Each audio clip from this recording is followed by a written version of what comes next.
جب کوئی بندہ روتا ہے تو اللہ تعالیٰ کیا فرماتا ہے؟ جب کوئی بندہ روتا ہے تو اللہ تعالیٰ فرشتوں کو زمین پر بھیجتا ہے اور کہتا ہے کہ میرا فلاں بندہ فلاں جگہ پر بیٹھ کر رو رہا ہے، جا کر اسے چپ کرا۔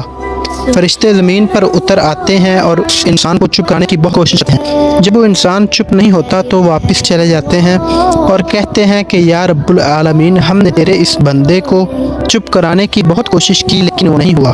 تو اللہ پاک کہتا ہے کہ مجھے پتہ ہے کہ میرے بندہ کیوں رو رہا ہے، کیونکہ میں نے اس سے اس کی بہت پیاری چیز لے لی ہے۔ اب دیکھنا، میں اس کو وہ سب کچھ عطا کروں گا، یہ خوش ہو جائے گا جس کا اس نے کبھی سوچا نہیں ہوگا۔ سبحان اللہ، بے شک اللہ پاک اپنے وعدوں کا بڑا سچا اور پکا ہے۔ میری مولا تو ہی میری مولا